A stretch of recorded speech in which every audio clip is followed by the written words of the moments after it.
the criteria Latifi needs to do to get re-signed, not get last. Oh, Spar's back, and lights out, and away we go. And Lewis Hamilton is halfway to space. Personally, go IndyCar over Williams. Yeah, Grosjean Zhu? Guan Yu Zhou. Guan Yu Zhou. No, Zhou Zhou Guan Yu. Yu. I said that the first time. George was already sitting in that seat. Look, I don't agree with it, but you've asked a question. I'm trying to find a way to justify And I'm just it. trying to absolutely tear your answer apart. G'day, and welcome to Formula Bums. My name is Jacko, and with me on this beautiful weekend is my friend, Andy. How you doing, man? It's been a while. It has, but it is now time to wrap up the year we just had in Formula One. So, we will discuss it more in depth, but I'm going to ask you for a number that you're going to attach to this season on a scale of 1 to 10. 5. It was a 5. It was okay. It's like you went out to the club and you're at 2 a.m. in the morning and you're looking for a route and there's just this average looking girl on the dance floor and you take her home and it's a 5. It's an average 5. That is all this season's been. And it's been that way for you since Max won the title. Yeah. Well, I was going to even say, even a little bit earlier, you kind of did call the season pretty well where you're like, look, Red Bull's going to slam it. We're not going to see too many race winners. We got really excited at the beginning of the year when, Alonso was doing his things. But then Aston Martin did Aston Martin things. Oh, yeah. And look, it's been a funny year in the sport. I think what we've seen is a lot of teams and drivers realize that a lot of the new fans are relatively young or early adults-ish. And a lot of them have started focusing on doing some really funny stuff because we've had the whole Ryanair social media manager who's recently been let go, by the way. Bullshit. Absolute bullshit. It's a travesty. He was hilarious, or she was hilarious. Whoever that anonymous person was made the sport better this year by constantly stirring the teams up. Especially Lance. Bro. We saw a commentator get fired for calling Lance a very... Wasn't that last year? Was that last year? I thought that was this year. No, I'm pretty sure that was last year. Either way, I still He was think still about in the that. car when he talked about it. We've seen our favourite YouTuber evolve from a car to a bathtub to a green screen. We did. Rocket Power Mohawk has done numbers this year. We've also seen a pretty bog-standard year of racing, but again, being a Max fan and being an unashamed Max fan for like 5-6 years, I'm okay. This was, 3 in a row. Now I think I need to pick someone else. Yeah. You know what I'm saying? It's getting to the point now where... Unfortunately, with the way the development has gone, there's no one catching that Red Bull. They probably stopped development, before Qatar and started channeling into next year's car because they had that deficit. It's going to be incredibly hard to beat the Red Bulls. I think the only team that's going to come next year with comparative performance... McLaren? No. I think it's going to be AlphaTauri, Toro Rosso Racing Bulls. They're the X/Twitter of the fucking sport. Pick a name and stick with it, please. Keep it white and navy because it should have stayed with the original name of Toro Rosso. I've been saying that, but it's not going to be that navy, blue, and white anymore. What? Well, that was the colours of AlphaTauri as the fashion brand, which is now that's why it's gone because that fashion brand went under. So they've had to change the name purely because of that. And you want to know why it went under? Because it was only based out of Austria. Yeah, and it was nice clothing. Yeah, but you couldn't get it. It was everything was like €700. Like, what else is going to fucking happen? Yeah, look, it's a shame. It's a shame. We've also got Alfa Romeo moving to a Sauber named team next year. Is that correct? Yes. Yep. So Alfa Romeo's partnership in Formula One is officially over. And I tell you what a successful partnership. 8 points or something, I think, in like 4 years. Oh.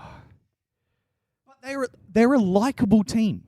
And that's what I really like about Alfa Romeo. You've got VB, legend of the sport. Everyone likes VB. You've also got Joe. Nothing bad to say about him as an actual dude. You know what I mean? Like, he shows up, he puts the work in, he has awesome crashes on occasion. He's all right. He's there. Not for long, though.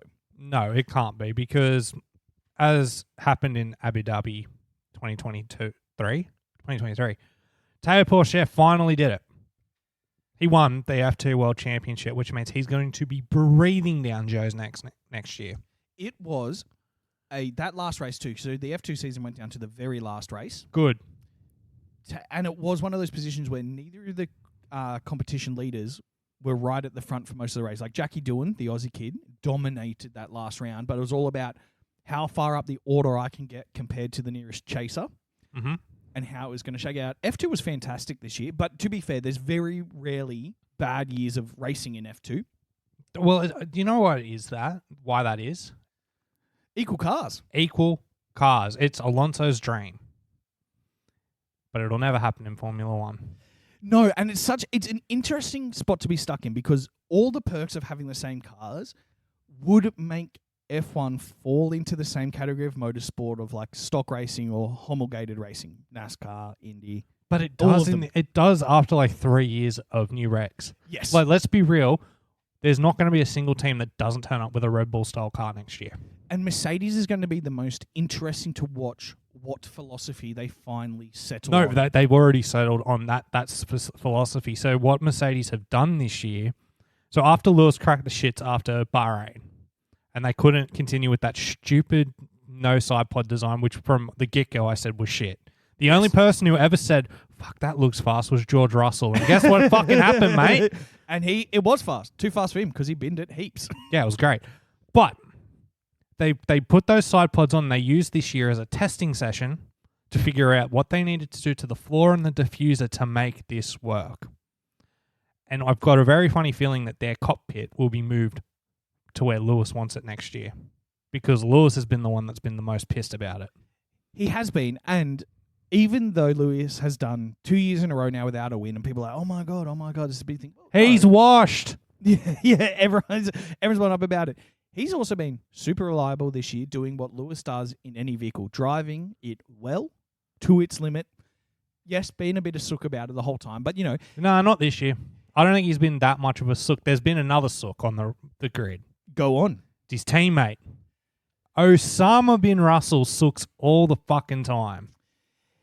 It's to the point where when it pops up and it's two Sexted and it's the name Russell, I mute the TV because I can't fucking listen to him be like, oh, I want to change strategy. Like, I just want to beat Lewis. Fuck off. Yeah, like just sign Valtteri, James. No, who's the guy in charge of that shit? Is it still Toto? Is he like the one that chooses which driver? I would say it's got to be Toto, right? Well, re-sign Valtteri. Fuck Russell off to Alfa or Sauber or whatever the fuck it's called. I 100% agree with that. Put him back in the Williams and give Logan the seat. I don't know if that's a great idea, but we did have that news come out, like 10 minutes ago?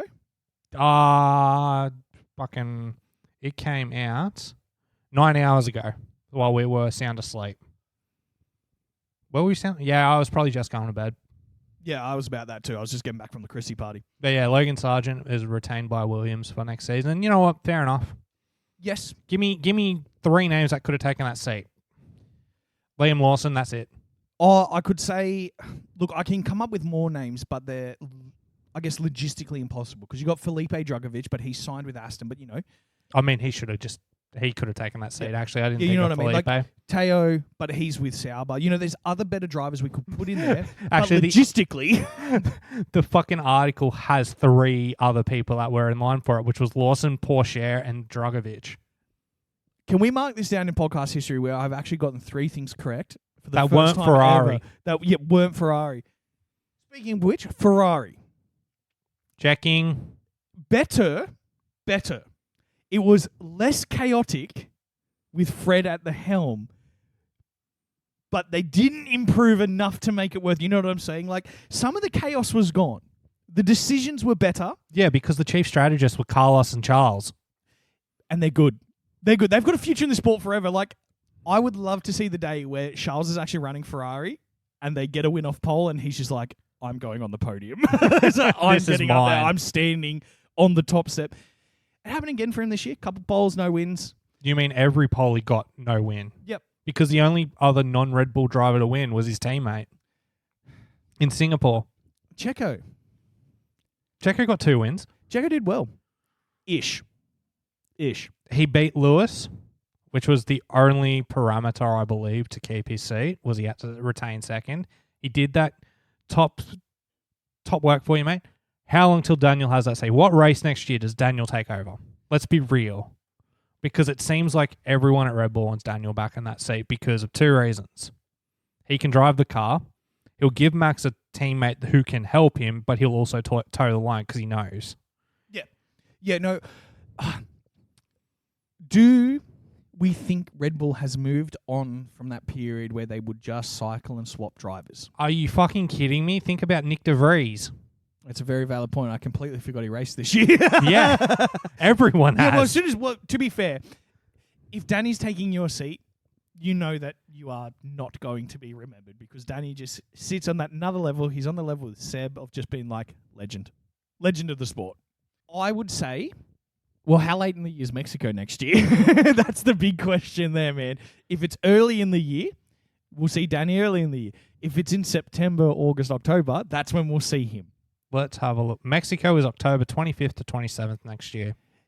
Well, okay. And then the next part of this hypothetical that matters is if Checo's dad's allowed at the track, Checo's contract will be extended. I think his dad I couldn't say no to him. He seems so lovely. You know what I mean? Like, he's the danger card that Checo has in negotiations. He's like, well, I'll bring my dad in and he'll cry. Do you want to see that? Here's what I think. I think by Imola next year, we will have confirmation that Danny is taking that seat for 2025, or Checo will be out and Danny will be in. I think by that time, because we will see in the championship where everyone is. I'm saying this strategically because Red Bull probably still want to maintain that World Drivers' Championship, World Constructors' Championship double, you know? Absolutely. So I think by then, you've given Checo enough races to have solidified himself to maintain his seat for the rest of the season. Or he's fucked up so hard and they're in a fight for that championship now that there's no choice. You need to get him out. And it also gives Danny, 8 races? Wait, hold on. 7 races to sort of get himself set and in the right mindset. Because Danny, for all the flaws of that AlphaTauri this year, looked quick. Yes, very quick. Like, he regularly got points. No, he didn't. He got some points. He was always in that 11th to 13th consistently, though. Right, yeah, right where you kind of want to be. But for that car. That was about all that car could manufacture. Like, there were freak things like in Singapore where Liam Lawson got points. Yuki was consistently getting points, but Yuki's had 3 years in a shit box.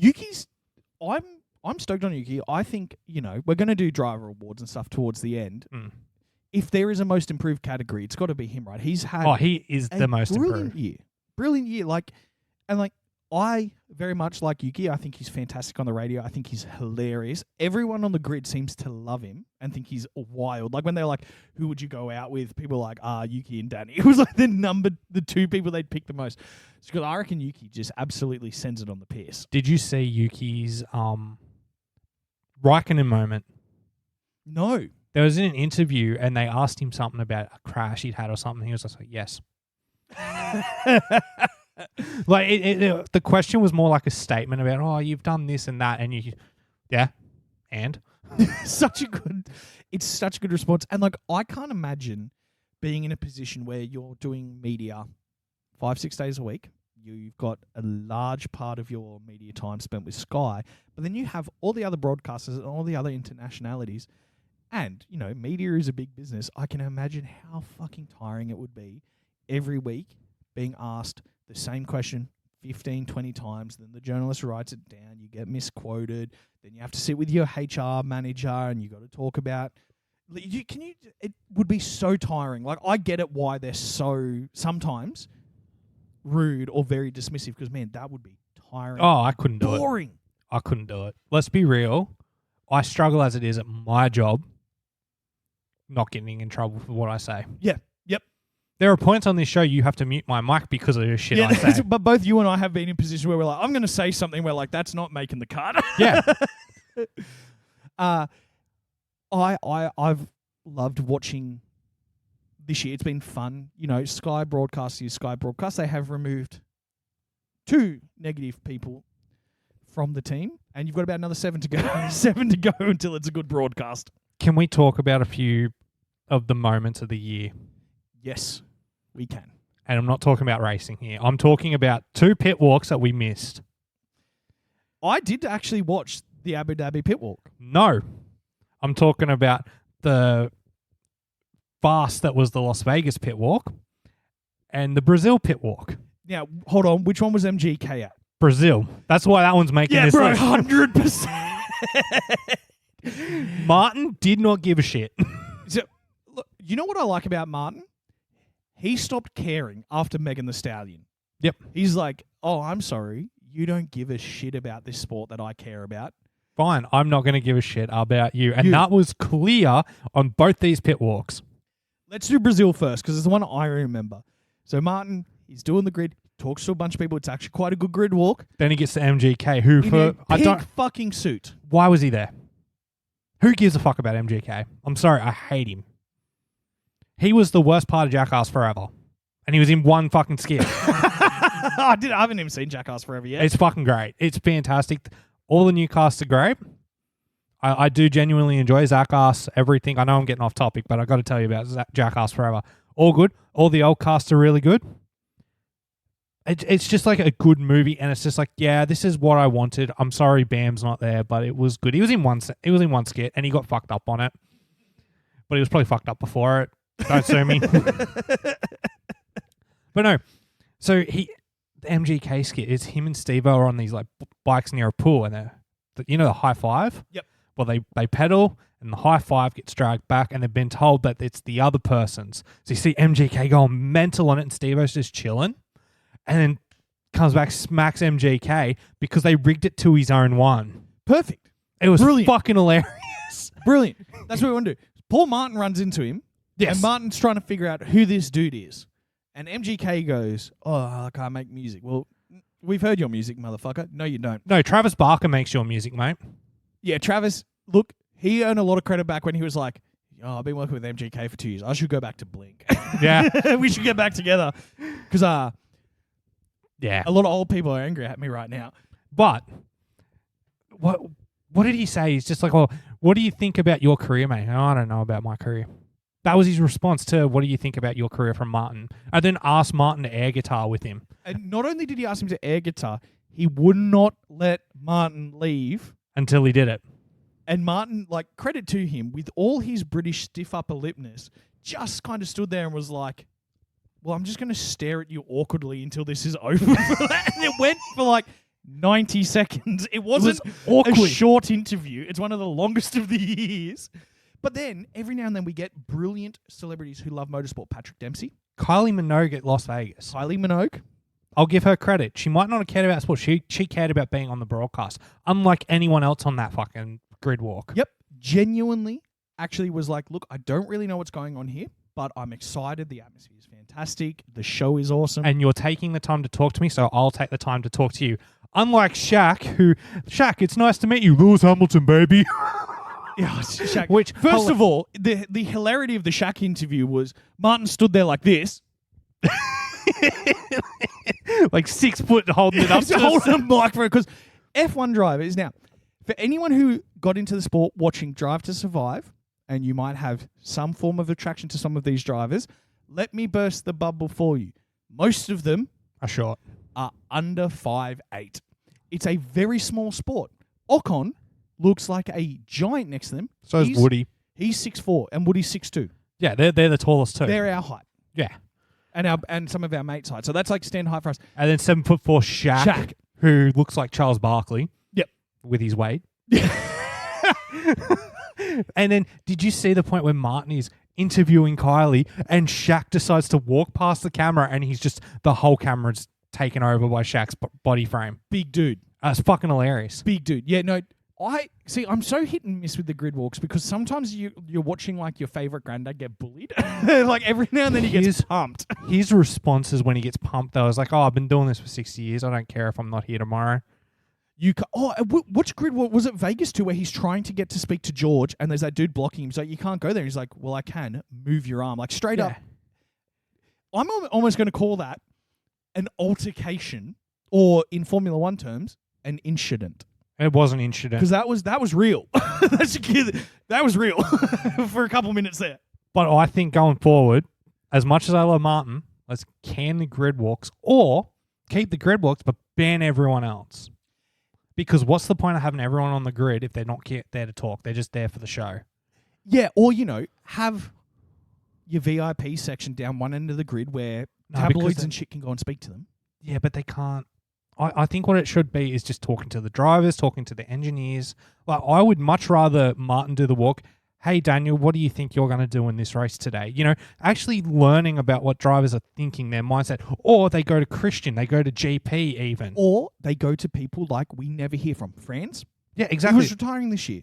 He's been in the sport 18 forever. years. 18 years at AlphaTauri. Yep. Like this man, a couple of years ago when AlphaTauri became a real team and they got their new factory, F1 released a factory tour with Franz, and it is one of the most heartwarming videos ever because you're watching this old man, and Franz is old, walk around this factory showing off like he's just been given his first Lego set. Look at the elevator. This means like me and my team, we're not carrying as much things. Look at all the new things. Like, it was just so wholesome. We never get to hear from people like that. Agreed. Who's the team principal of Alfa Romeo? Andrea Stella. No, that's McLaren. That's McLaren. It's not Seidel either. No, because he's the CEO. He's the CEO. No, I can't tell you who the Alfa Romeo person is. What do they sound like? We don't know because you never talked to them. I don't think they were on the main broadcast once this year. You know why? Because the car was nothing. They only ever talk to people where the car's doing something. But why? Because we hear those from are them all the time. Well, no, you don't really, because if you think about it, the most informative person that they spoke to was the Williams guy. James Bowles is fantastic. He should be on there. James Vowles is phenomenal on the broadcast. They talk to Gunter because he's known because of Drive to Survive. They don't talk to Toto, actually. You never hear them cut down to Toto. Fair enough. I don't think Toto likes many people anymore. No. They always talk to Christian. They always talk to Fred Vasseur. They find a way to talk to Fred Vasseur on the broadcast. Fred, yes, they got Fred on a bit this year, which I thought was fantastic. They used to get Otmar, but that's who I was going to bring up. Otmar used to be on there all the time, but the best person they used to cut to was Cyril. Cyril was the best because they go, "Hey, Cyril, how's it going?" And he'd just go, "These motherfuckers," just would never answer the questions and would just rant about something that's going on. Yeah, exactly. And it was always the pink Mercedes. It was always the pink Mercedes. Yep. It was always the pink Mercedes that they go on about. They don't talk to Mike Crack at Aston. I haven't heard him speak much. However, weirdly enough, I've seen him pop up quite a bit in camera shots with a name tag. Yeah, so I've he's seen featured visually quite a bit. But as for actually talking to, no idea. But I guess when you've got someone like Lawrence Stroll, who not only owns the team, owns Aston Martin, has a window liquor for a son. Of course, but fucking whatever. He really wants Felipe Drugovich as his son. I think that was my favorite F1 meme of the year. Is Lawrence Stroll announces Felipe Drugovich as his new son for 2024. That one there was gold. That was gold. Do we want to talk about the last few races just briefly before we move on to anything else? Yeah, I think so. So we left off just before Qatar. Right. Qatar, I'm not a massive fan of the Qatar track for F1. Now, it is a phenomenal motorcycle racing track. No, I agree. I don't think it's a good... Yeah, it's not a good pick for F1. Do you know why? I don't think it's big enough. Yeah, well, because it was designed for motorbikes. And when you see the motorbikes on it, it's awesome. Those big sweeping corners are designed for bikes to be touching the ground, elbow on the tarmac, 250 k's an hour. Yeah, I agree. And I will give it this. The podium was good. Because it was, once again, it was the two McLaren boys, but it was Oscar over Norris. And I've come around on Oscar, and I've told you why, and it's only because Daniel's back on the grid. And I accept that. I didn't like him because he took Daniel's seat, but now Daniel's back. I know Shuey's are back. I know the best Aussies there. I can accept Piastri. And plus, his mum's hilarious. Dude, Piastri's mum on fucking Twitter is gold. I still think my favorite mum moment of the year is Ginger Spice at the podium ceremony, clicking at Max, getting him to look at the camera, baby. Look at the, she's there. It's like his 700th win, did nothing all weekend, won by 30 seconds, and she's literally there being like, "Woo, Max!" And everyone else is just like, yeah, hundreds of thousands of people screaming his name. And she's like, "Look at the." Man. Worst podium of the year, just for how hilarious it is Mexico with the elevator. And Max just like sitting on the car with a sombrero, just looking like, What am I doing here? why? No, I don't feel good. you're wrong. You're absolutely wrong on that. Because Las Vegas's was awkward. That was the worst podium because I had to get in a car and drive to a damn interview so that they could watch a fucking water fountain thing, then get back in the car and drive all the way back to the fucking podium. That was awkward as shit. Vegas was awkward. Vegas, and we didn't really talk about this at all, but Vegas is a unique and brand expansion for Formula One. So you're aware that they actually own. They bought all that. Yeah, I'm very much aware that this is a proof of concept to try and get a race in Africa. So but we can race in Africa. No, we can't because it costs a lot to upgrade Kyalami. So the idea behind Vegas was a proof of concept. Do it in Vegas because it's a tourist destination. Cost them just under $500 million. Yeah, an insane amount of money. Most of that was on the damn land for the pit bay. So they charged I think it was $240 million for the pit bay land square, where they put the pit lane, the front straight and everything. Turn the track into Spider Pig, and you can't convince me otherwise. It's a fucking upside down pig. It is, but also decent racing. Yeah, surprisingly good racing. Did you think after what happened to Sainz that the race was going to get called off at any point? With the drainage being the way it was? No, because it's not a unique issue. When we first started getting sport, before we began podcasting on it, there was the George Russell hitting a drain hole cover in Baku. Yeah, back when I liked George. Yeah, back when he was at Williams and he wasn't a prick. Or we didn't know he was a prick yet. He hit a drain cover pipe and had actually set his fire extinguisher off and burned his ass a little bit. It was hilarious. Yeah, it was hilarious. But no, when that happened, I was like, oh shit, this is going to delay a lot. What we do need to talk about is the mishandling of removing all the fans from the track after making them wait hours and then running the session anyway. And then only giving them a coupon. Yeah, it was really the decisions that are made on that logistical management level that are away from the sport is not earning fans' reputation. But then, I guess, the cruel reality of the situation is we are fans of the sport. Mm-hmm. We contribute a minuscule amount of revenue to the sport. They're probably looking at it from a cost analysis thing where it's like, hey, if we piss off the 100,000 people here, but all our sponsors are giving us way more, hundreds of millions of dollars, which is disappointing. It's very disappointing considering they were paying up to $500 a seat to watch 6 minutes of racing. Yep, and then there were some seats that didn't have track eyesight as well. They're behind poles and things like that. It's the little things, and it really is the little things, especially when you're doing a proof of concept event as important as Vegas. This definitely. season was essentially Max's third championship and Vegas. That's really the big two storylines of it. Yeah. The Sphere, though. Oh, that Sphere was great. That was fantastic. Putting the helmet on the emoji and it's just him watching, that was great. I Brilliant. like that. That should have been the whole race. That's what it should have been. It should have had no advertising on it. Should have just been the little fucking happy face watching it with just a little smile on his face because I thought that was great. Yep, and you could flick that between an image of the track showing live telemetry. That was the other thing that was really cool is they had all those screens popping up with different onboards. Those are the only two useful. Oh, and the safety car thing when that happened. Yeah, that was good. They were the three useful uses of the Sphere. All the advertising and shit, fuck all that off. Don't use it. You've got so much advertising around the track. Yeah, everywhere. Plastered everywhere. And like all your drivers too. I did like, though, the cool down room podcast in the back of the car. Also, guys, they've just raced for 2 hours. They're covered in sweat. Can we get a bigger car? Like, we're on top of each other, man. How is the Red Bull mechanic that jumped in it? I don't remember. So after the race, Renee's come down to, just have a chat with me and stuff. I'm like, look, can we just watch the next 15 minutes? Like, this is going to be really cool or it's going to be really awkward.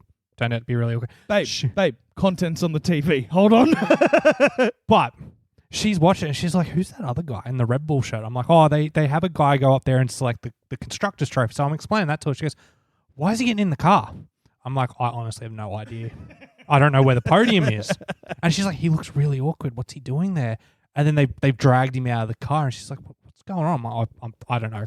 Then they drive him off to the interviews. They've got the podcast on the road, And Max is like, I don't want to fucking be here. Checo looks really awkward while they're talking to Charles, which is great. Then they do the really awkward interviews. They have the fucking water thing, which I think was a waste of fucking time. Like, I wanted to turn it off. It extended the podium thing by like 20 minutes. Because they had to go they had to go to the Bellagio from the fucking pit bay and then back. Yeah, which and is not easy to do with all the barriers they put up around the track. It's a drive. Yeah, like you have to drive track, and it's halfway around the track, the Bellagio. You know what I mean? Like, either way, you have to go halfway around the damn track. So it's like, fuck, what's the fucking point of this? And then they drive all the way back, and I'm still like, this is a waste of time. I don't know why you did it. But this, like, really cool, like, stage thing with LEDs on it, with the slot machines. Yeah. And Renee looks at it and she goes, that's out of sync. I'm like, what do you mean? And I'm like, look at who they're calling up and then look at the slot machine. And it's Checo's one, while they've announced Charles. And then the Charles one pops up and Max is walking across. So, if you're going to do it, have the podium over at the fucking Bellagio or just leave him in the fucking area. Just fuck the water thing off. Who cares? Bro, you've got weeks to do media and promo. You can get the snaps a day before or a day after. And, like, these are athletes too. Like, yes, they're sitting down, but you know how much weight they lose. You know how much physical exertion they're going through. Like, and they're sculling water. Yeah, like you've just, in the desert, fucking, even though it wasn't super hot, it was actually quite cold. It was quite cold and it caused problems. Yeah, with tyres and everything. Like, if you look at it, anytime they were on the hard tyres, it took them an extra lap or two to get them up to 10. And it really became a race that was focusing on who went with what tyre strategy and whose setup is going to allow these tyres to actually warm properly. Yep. Which is what I liked. I like races where the weather, including has an effect, but doesn't impact or limit the potential of the race. You know, that's the weather we want, where it's like, this is a unique thing, but everyone's still going. Take everything out of the Vegas thing, all the spectacle and stuff. Good race. Good race. Get rid of all the spectacle stuff because it bored the shit out of me. Yeah, that was. I'm not there to watch fucking Shaq. Lewis Hamilton, baby. While he's getting a photo with Red Bull, by the way. Like, he's getting a photo with Christian, Max, and Checo. Walks past the fucking mine. Lewis Hamilton, baby. It's just it. But you know what? Shaq is a friend of the show. We're big Shaq fans. Oh, here. massive Shaq fans. He kind of gets a free pass to do whatever he wants at this point. Oh, absolutely. I'm okay with Shaq doing what he wants. DJ Diesel has a soft place in my heart. Yeah. Because two reasons. Inside the NBA. Fantastic show. Brilliant. Him and Charles, Kenny, and Ernie are the four best presenters on TV, and you can't change my mind. And I think there's only one person we could add to the broadcast that would make it better, which is Logie Spec Carl Stefanovic. Blind at the Logies like he's every year. You throw him on the show, best television you'll ever see. Maybe get Hammond on there too. But... and also just the back and forth between him and Charles, where it's brotherly fighting. That's some of the funniest shit ever. And the moment you mention San Antonio women, bro, they're big old women down there. Just that whole storyline of that show has been going on for years and is still, to this day, hilarious. Shaq has to walk off set as soon as Charles starts. It's great. He just gets up out of his seat and he's crying with laughter. Yeah, it's good. That's how you know you've got the right chemistry in a broadcast. Doesn't happen much with Sky. No, it doesn't. Like, I will sometimes laugh. However, there was an interesting thread on Reddit that I read through on the toilet the other day, which was everyone list your worst broadcast F1 takes of the year. And there was some classic things. It brought back some memories. Like? So we had one of the most popular ones was whenever Lewis made like an overtake and was in 10th, most of the broadcast was dedicated to like how he could possibly win it when Max was like 78 seconds in front. It's like, well, no. He's 2 laps ahead. That's fine. Lewis is still going to win it, boys. Ted said something weird early in the year that kept getting brought up. I can't remember what that in particular was, but it was something about, I think he was referencing 2021 again. Oh, of course he was. The hate crime. Oh, yep. I mean, dude, seriously. Tell me, okay, I actually had a shower thought the other week that I went down a rabbit hole in my head.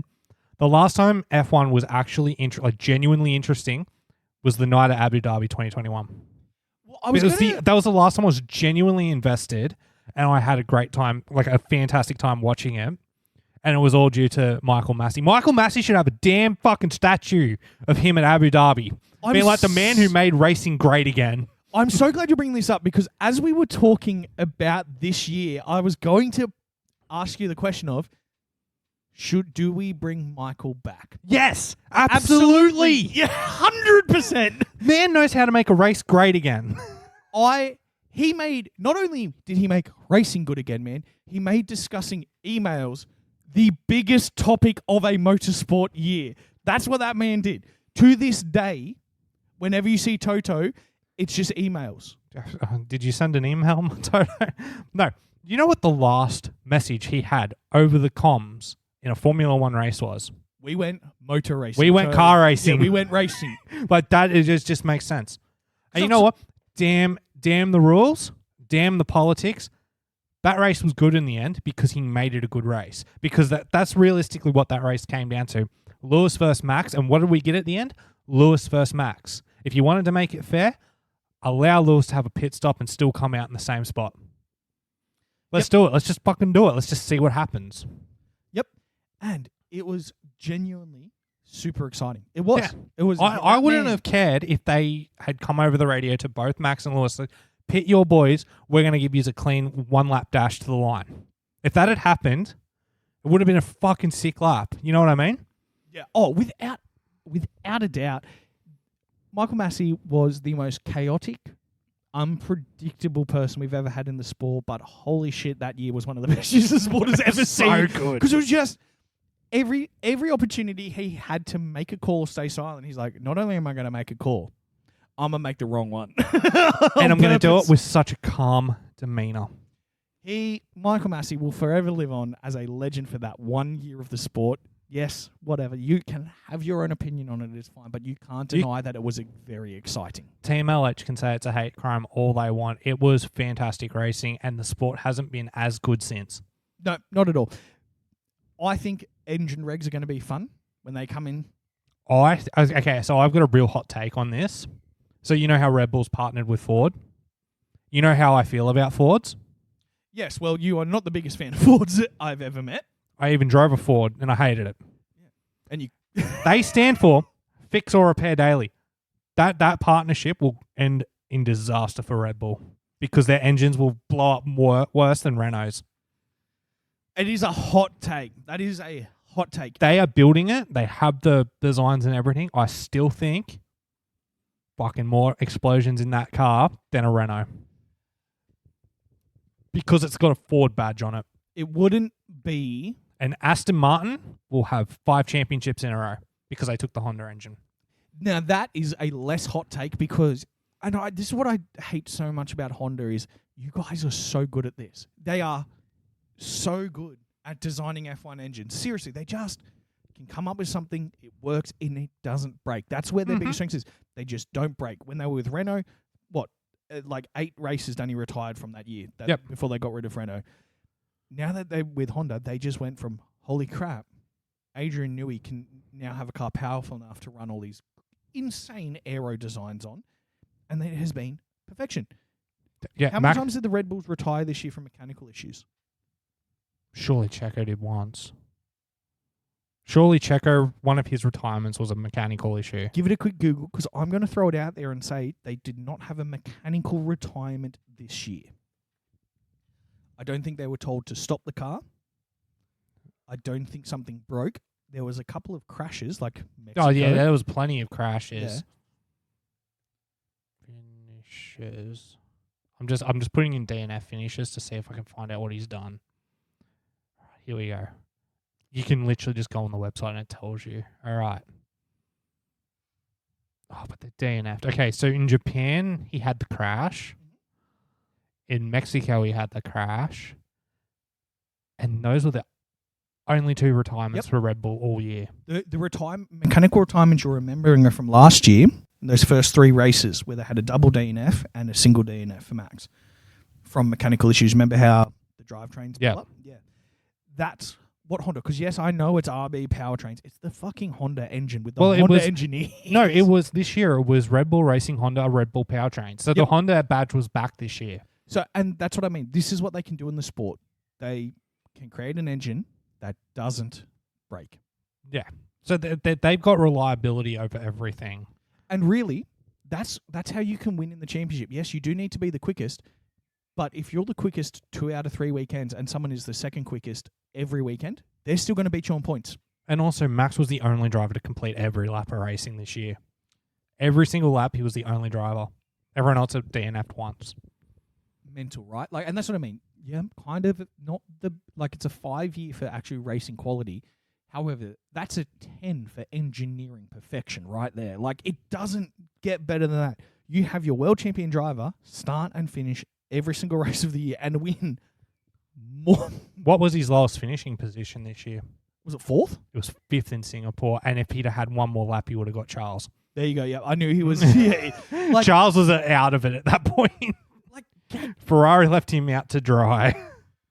Actually, can we speak about Singapore because it had the greatest? I don't think we probably did speak about Singapore, didn't we? we did, but we can relive some glory days. What do you want to talk about? Russell went for a gap, and he into the barriers.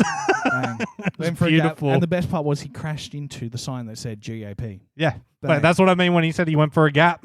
He went for a gap, literally, and just... I still think my highlight of the year, which we didn't speak about, which only exists in the group chat, is when I put Lando in for driver of the day at Vegas because he crashed. We haven't spoken about that yet. That was pretty fun. And then you and fucking Cameron in the group chat went, oh, he's in a serious condition. You know, he's really messed up, because I wasn't watching it at that stage. And I said something that might get cut, so we'll see. But I said, oh, well, that's okay. Formula. That was I think that was my favorite shitster of the year, where I asked in the chat, I was like, did Lando crash? And he goes, yeah, it was pretty significant. And then I see the screenshot of driver for the day vote. Is there... So, you know, we've spoken about a good chunk of the teams. McLaren, bad start to the year. Strength to strength to strength. From to strength. Austria onwards. For both drivers, like, as much as I love shitting on Lando, I won't knock his talent. Dude can fucking drive that car. I think next year it's going to be a shootout between McLaren, Mercedes, Aston, and Red Bull. I really think if Aston can do what they did and not regress like they did, because every update they brought to that car was terrible. Made it worse somehow. If they find the sweet spot and they come out like they did at the start of this year and only progress, same with McLaren, we know Mercedes will. Mercedes, absolutely. I can't... If they turn up with a shit car again, can you see Lewis just being like, fuck this, I'm out? I think if they do it again, genuinely, I don't think it's going to be seeing one person leave. I think they're going to cut the head off the snake and go, Toto, Lewis, you are both out. Like, Lewis. I don't think it'll be Toto, because he's not the one in charge of the design. And you've seen after Saudi Arabia this year, Mike Elliott was immediately ousted, and they brought James Allison back in. True. That's why I think next year Mercedes will be back. Whether they're at the level of Red Bull or not is another story, but they will be a lot more consistent. And they were pretty consistent this year. Like, if I look at it... That's what I mean. Even in their worst years, Mercedes still has admirable years. Like, if you're in the boss of Alfa Romeo or Haas, and you could go, hey, deal with the devil, you'll never win a world championship, but you'll have Mercedes level of performance, I think most teams below them would take it. They still scored 8 podiums this year. Yeah, that's what I mean. Their bad years are still incredibly good years in the sport, all things considered. You took a radical design philosophy that zero other engineers even looked at, and you still turn it into points every weekend. It's the worst Mercedes ever designed. Mm-hmm. And it's the third best car. It's the third best. It was the second best car, because they pipped Ferrari in Abu Dhabi, much to Charles's dismay. And I'm sorry, it all comes down to Carlos having a shitty qualifying. Because Hamilton did too, but Hamilton scored points. Yep. I think Ferrari, after this year, is in the best position they've kind of been in the last decade to do something. I don't know. Start of last year, they were pretty good, and then they remembered that their strategy team sucks. They were. But that's why I'm thinking that, like, you know, of all the years, they've actually, you know, strategy wasn't perfect this year, but it also wasn't scream around with a red flag. Why are you making any of these decisions? It was an improvement. It was. It's not to a world championship quality yet. No. It's what, you know, Mercedes, Red Bull, and Aston probably have their strategy unlocked quite well. I mean, yes. Yep. I also predicted Charles would win this year because he had no attachments. But as I learnt in Abu Dhabi, he's already in another relationship. Loves a relationship. Well, when they were talking about who would get married to Vegas, they were like, Daniel's Charles, just like Charles. Charles, 100%. He loves being in a relationship. I want Ferrari to do well because this is the most likable driver lineup I think they've ever had in their history. Mm-hmm. Most likable. Michael Schumacher will forever be one of the greatest men to ever hop inside of a car, but most of his teammates hated him, and apparently he was a bit of a dick to work with. The same I was going to say, that's what I've heard. Yeah. But if you watch the Schumacher documentary, the reason he was a dick to work with was because he was demanding the best from everyone. And that's how it works. And also, if you look back at his early years at Ferrari when they sucked, he would help the team as best he could. He stayed back and would sweep the floors for the mechanics, you know what I mean? Like, there are things that I don't like about Michael. For example, after the crash in Belgium in 98 and he went and fucking had a go at David Coulthard when it was pissing down rain, how is it his fucking fault? Yes. There's little things like that, and I'm like, come on, man. But then there's other things that you hear about him, like him sweeping the floors, him staying with the design team until they had to leave the track, and talking with them and explaining his position in the car. Little things like that. Yeah, and that's what I mean. We are watching 20 of the most talented people in the world. 19 of the most talented people in the world. And Lance Stroll. Lance fucking Stroll. Race incredibly dangerous, incredibly fast, and incredibly vicious vehicles. You don't get to be at the top flight of any professional sporting league if you're not willing to step on someone to get what you need to win. Georgia. Yep. Guess what? That's how athletes operate. That's why you get paid $50 million fucking dollars a year, because you are willing to do things. Actually, only other Max people gets don't. that. Yep, but Max is willing to do things that other people don't. Do you remember when he got the side smashed of his car and he was in one of the sprints and he was up with George being like, mate, I don't give a shit what you say. Yeah, I know. We were all. None of us have grip. Like, that's not an excuse. Look at what you did to my car and I'm still on the podium. And I still won the race, cunt. Yeah, and I still won. So you can get fucked, but don't do that again. I wish you smacked him. I think it's time to open up our letters. Well, no, we've got one more team I want to talk about first because it was controversial by the end of the year and we both said it would eventually happen. Alpine. Alpine. Because is Otmar still there or did he get fired? I can't remember. Otmar's gone. Otmar was gone halfway through the year. That's right. Who the hell's in charge now? I don't know. Me neither. I don't know what's going on. Love Pierre. Pierre had a great end to the season. But there were times, Japan's one of them. There was multiple times where Ocon was infinitely in the back, and then strategy prioritized Ocon to get him ahead of Pierre. And there was quite a few times too where Pierre instantly picked up on it and called and he goes, hold on, this doesn't make any sense whatsoever. Vegas, it happened in Vegas. Vegas and was the big one? It was the one where there was 2 stops, and so on the second stop, Pierre was pretty adamant. It's like, you don't fuck me here. You don't fuck me here. The team principal for Alpine, by the way, Bruno Famine. I have no idea who that is. Nor do I. He is the vice president of Alpine Motorsport and the current interim team principal of Alpine F1. There's only one man who can fix Alpine, and we both know who it is. Cyril Abitable. Yep. But he's with Hyundai. I know. He's doing quite well over in Rally too. Mm-hmm. They're fun. If you've never delved into Rally in the off season, do yourself a favor. Watch what happens when there is no track. Don't if you suffer from motion sickness. Absolutely do not, because I can't watch Rally because of that. It's a jarring experience, and I have nearly vomited because of Rally, and I was just sitting on a couch. Well, it was a really interesting thing one night. We were sitting on the couch watching F1, and we had a housemate at the time who goes, who's more talented, F1 or Rally? And we went, you can't really compare it. It's not fair. No. F1 drivers are probably the better... on the road. Better drivers. However, I don't think anything can match the size of the testicles of any form of rally driver compared to someone who races. Because you're racing on dirt tracks, and do you know what your barriers are? Trees and mountains. If you go off the track... what will catch you is the bottom of the fucking mountain you roll down. There's only 2 F1 drivers, I think, that can compare to that, and those are the 2 Finnish ones. Yes. Valtteri and Raikkonen. And I think that's also because one of their electives at school is also rallying. Everyone who comes from up the frozen north can fucking drive. Yep. But yeah, like, rally's great, but what happened at Alpine this year? Like, my God. So let's go through it. I want to start with Australia. because I think that was chef's kiss of just being like, yep, that's exactly how we thought this was going to go. A double DNF. They crashed into each other. Neither of them were perfectly at fault, even though maybe at the earlier year I did call for... You know, they were both technically classified for that crash. Yeah, because it was like the second last lap, wasn't it? Yeah. They made it right to the end. And so they still classified. Which is, it's crazy how you can have two totaled Alpines and be like, and we finished. It's like, well, you fucking didn't. No, you didn't. Both drivers are on the back of a moped.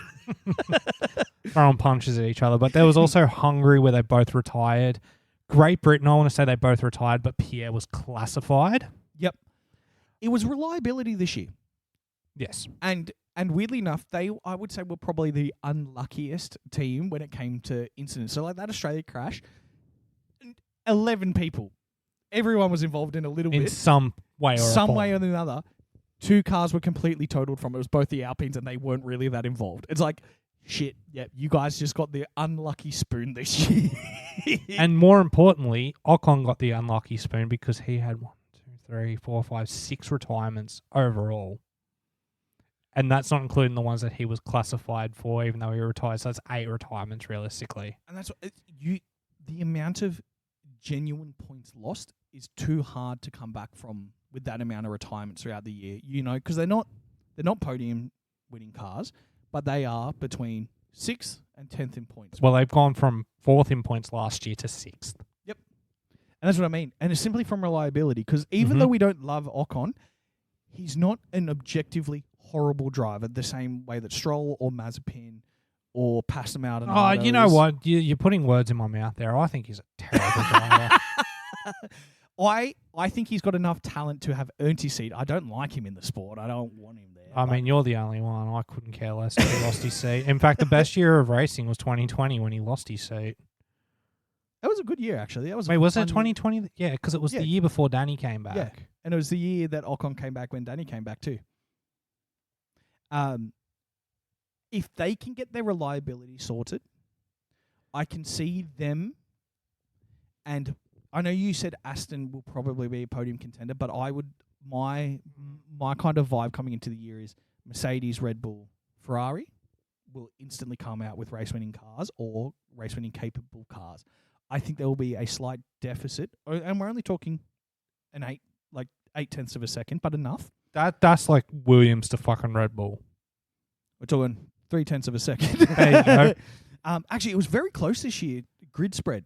Yeah, like Very close. And the car with the least amount of downforce was the quickest car, and it was the one at the back of the grid. Yep. And then, but on some tracks where you didn't need downforce, they were really good. Joy to watch, man. One car was really good at least. The other car was probably crashed out.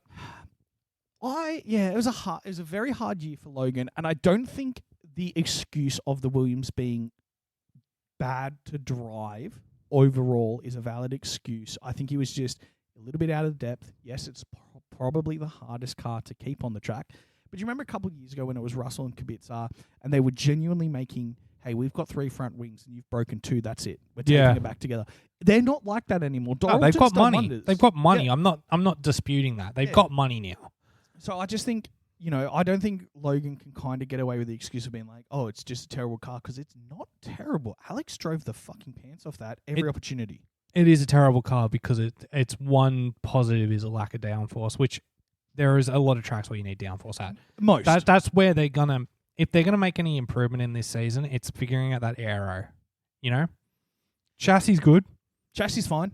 Engine's pretty damn decent. It's Mercedes. We've seen them get. I mean, they're always good engines. They exactly. It's just figuring out that aerodynamic where they've got downforce when they need it. And really, of the bottom rung teams, they've got the least amount to fix. It's a very big mountain to climb. But if you get it right, you're going to jump you're going to jump right into points. Like that. Well, Alex is already competing pretty good for points. You know what I mean? At tracks where that car's good, he's 9th, 10th. He's in the points, which is more than you can say for Alfa Romeo or Alfa Tauri this year. So true. How good has it been to see? And I bring it up all the time, but I'm never not going to bring it up. Both Pierre and Alex show the world what they were truly capable of. Yes, they're probably not going to go on to win world championships. Not in those cars. Not in those cars, and you're probably not going to get another shot at Red Bull. And Mercedes has their own. Like, it's going to be hard to get back in top flight team. But both you guys went from being embarrassed, bullied, and fired from one of the best teams in the sport to coming back into the sport and doing very acceptable, being fan favorites. Like, everybody loves Alex, everyone loves Pierre. Mm-hmm.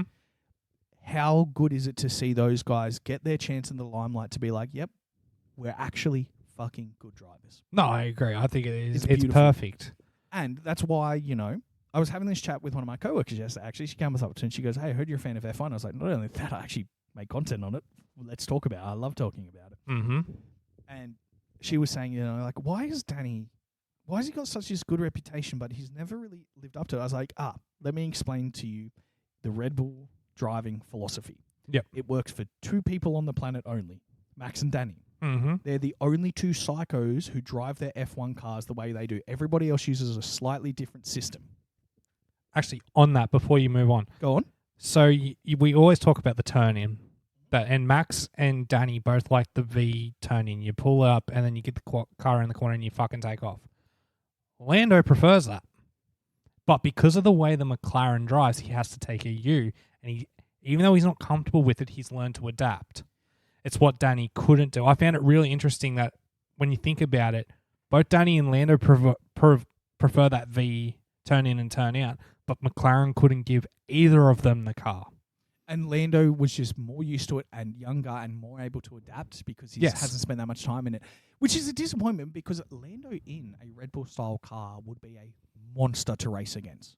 Oh, yeah. That's why the rumors are always there that Lando's going to Red Bull, because I think that in that style of car, Lando will be challenging Max every other week. And I think the only reason that they're not using Lando as a genuine option to bring in next is, I think, what Danny can bring is he's matured and he now knows that, hey, second driver, no questions asked.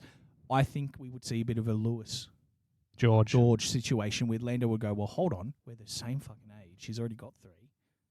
Give me mine. And we all know that come the end of this contract, Max is more than likely going to endurance racing. Yeah? Well, he said he's done.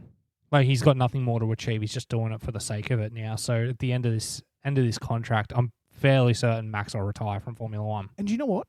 I think that is a brilliant decision. As much as it'd be sad to see one of my favorites I supported for years go, it would also be lovely to see someone who's like, I've already done it. Like 5, 6, 7 don't mean anything to me anymore if I'm not earning them. I really respect that attitude and that maturity he's kind of taking.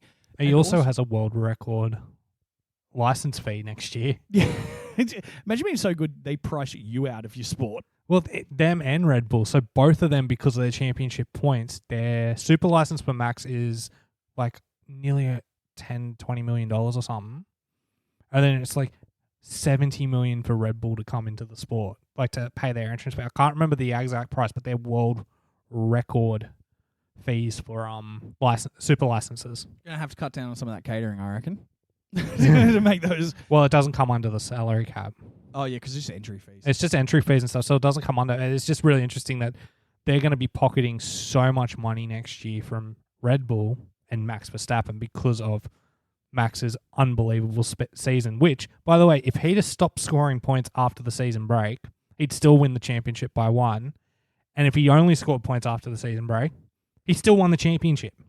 He won the championship twice this year. Mental.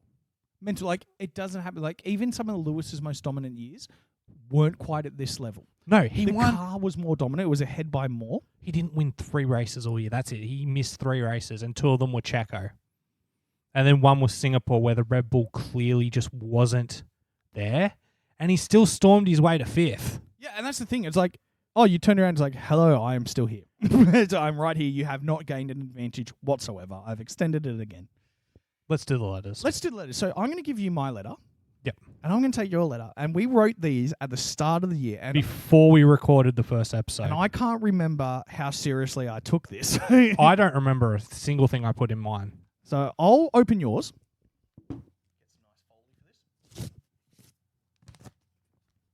We did a lot of work on these, actually. There's a lot of writing. So, this is going to be very enjoyable. We predicted the 2024 driver lineups. Oh, shit. We did too. That's what I mean. We did a lot more on this than we thought we did. We had the question, do Andretti and Cadillac come into the sport this year? We have, if yes, who drives for them? And then we have, in season 2023, some fantasies. So. Okay. Where do you want to start? Do you want to start with our driver lineups and see how well we did? I think so, because it's when we get to the fantasies where I think the real gold is after reading. Oh, yeah, definitely. So we didn't tell each other what we put on these letters. This is fresh reading. That's why we're kind of giggling. All right, so let's start from Williams, who we predicted. So you put Alex and Logan, so you get a tick. So did you. You get a tick. Cool. Haas, you went K-Mag and Hulkenberg. You went K-Mag and Hulkenberg. But you wrote Hulkenberg. Yeah, nice. Yeah, I spelt it correctly. Sauber. You went VB and Teo Porsche. You also went VB and Teo Porsche. We think a lot alike right now. Both autistic. But of F1. Unfortunately, that's the first cross we have because both Teo Meyer won the championship, but he did not get in. He did not get the seat. Scuderia AlphaTauri. You had Nick De Vries and Felipe Dragovic. Look, it's not a good take, but yours is also shithouse. You had Nick De Vries and Liam Lawson. Mine's heaps worse than yours, though. Yours is way worse. Mine had more. He actually raced, so I'm giving you a point for that. He did race this year in the team, and he had a good chance of getting that seat. But we both sacked Yuki, who's actually done incredibly well, and we want to keep him. Aramco Aston Martin Formula One racing team. I'm going to guess we both put Fernando because you put Fernando and I've put Fernando. You put Fernando. You also put Jackie Doohan. Fuck yeah, Jack Doohan. Didn't do well enough to do that well this year. Who did I put?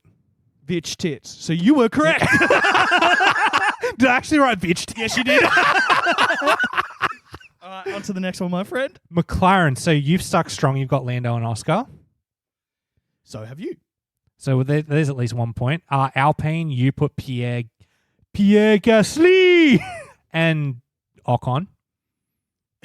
You, my friend, put Pierre Gasly and Checo. What the fuck were you thinking? Well, it makes sense when you get to my Red Bull one, I'm pretty sure. Well, okay. Well, let me introduce the next team: Scuderia Scuderia Ferrari. I just left it. You've just left it as Charles and Leclerc and Carlos. Can you imagine if I wrote Charles and Leclerc? Oh man, that'd be great. You wrote Charles and Carlos. Yeah, I mean it made sense. Perfectly. I'm gonna guess Mercedes is the same as well. You've got Lewis and George. Absolutely. What did I write though? What did I say? You wrote. Oh, I did write George. I did write his name. I didn't write Woody. George and Lewis, and then for Red Bull, which I think we both wrote the same thing. I don't think you realise what you wrote for Red Bull. What did I write? You wrote Danny Ricciardo and Sergio Perez. I didn't mean to write that. What? You see? It's right there, Danny Ricciardo and Sergio Perez. So we both just were fucking done with Checo this year. This is what we're saying, is we do everything right but Checo, pretty much. And I wrote... Max and Danny. Where the fuck is Max even on my list? No, Max isn't on your list at all. Did I write something about something horrible in the predictions happening to him? No. What the fuck was I thinking? Okay, do Andretti Cadillac come into the sport? What did you... You clicked yes. You also clicked yes. Unfortunately, it's not happening yet. And for your drivers, you went Colton Herta and Mick Schumacher. You had Danny and Colton Herta, which doesn't make sense because you also had Danny driving for Red Bull. One of those was supposed to be Max. We figured it out. One of them was supposed to be Max. So I've just put Danny in every seat. I was like, give this man a drive. What did I write for season 2023? Because this was our prediction for the year. Yours, which I think is gold. Fernando punches Ocon or Stroll. That's your only prediction. If only. In season 2023, Jack, you wrote Stroll gets fired. Please, God, please. In all caps. Okay. Is that all I wrote? That is all you wrote. Please, God, please. So, honestly... We were on the money for most of it. We were on the money. I mean, you just forgetting Max completely is funny. I don't know what you were thinking.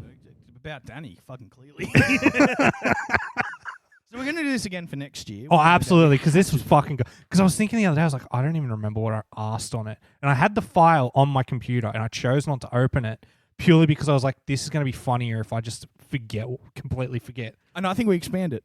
Oh yeah, we'll I think do we 2 add some pages. More predictions. I think before next year, we add our 20-1 before we see testing. Oh, without a doubt, yeah. And then we do the 20-1 in the show after testing. So because now we have to go do that. We need to go listen to our 20-1 and write down notes. I cannot remember for the life of me. That's why we have to take a pause. pause. So we'll probably come back next time on this.